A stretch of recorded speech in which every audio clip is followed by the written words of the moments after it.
রান্না করছি এমন একটা খাবার যেটা পৃথিবীর কোথাও পাবেন না, এটা শুধুমাত্র আমি তৈরি করতে পারি বা আমি তৈরি করেছি।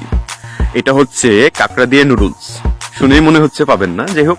আমি কাঁকড়াগুলোকে কেটে নিলাম, পরিষ্কার করে নিলাম, তারপর টমেটো এবং ক্যাপসিকাম এটাকে আমি কুচি কুচি করে কেটে নিচ্ছি। ভালোভাবে খেয়াল করেন, এটা কোথাও পাবেন না, এটা শুধুমাত্র আমি আমার নিজের ফর্মুলায়, আমার নিজের অভিজ্ঞতায় তৈরি করছি।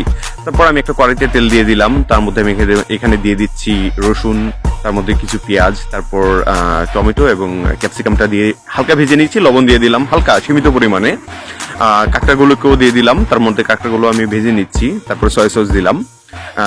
আমি তারপর অনেক সস দেবো এটার মধ্যে, ভেজে নিচ্ছি আপনারা দেখতে পাচ্ছেন। কিন্তু আমি বেশি পরিমাণে লবণ দিইনি, কারণ এটার মধ্যে আমার সয়া সস দিতে হবে, সয়া সস এমনিতেই লবণাক্ত।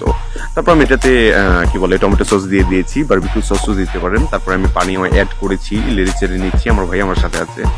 নেড়ে চেড়ে নেওয়ার পর তারপর দেখবেন এটা যখন আঠালো হয়ে গেছে, এর মধ্যে আমি দিয়ে দিয়েছি নুডলস। নুডলসটা দিয়ে আমি নাড়াচাড়া করছি। এটা খেতে খুবই মজা, বিশ্বাস করেন ভাই, পৃথিবীর কোথাও এই খাবারটা পাবেন না। দেখেন কত সুন্দর হয়েছে, আঠালো হয়েছে। পরিবেশন করছি, এখন আমরা দুবাই খাবো আর কি। আর পাশে যেগুলো আছে শামুক ঝিনুক দেখতেই পাচ্ছেন। বাট এই খাবারটা খুবই মজা, বাংলাদেশে কোথাও খেতে পাবেন না, শুধুমাত্র আমি এটা রান্না করেছি বাংলাদেশে। বা অন্য কেউ করেছে কিনা জানি না, বাট দেখেন আমরা কি সুন্দরভাবে খাচ্ছি, অনেক মজা আসলে। কাঁকড়া দিয়ে নুডলস আপনারা খেয়ে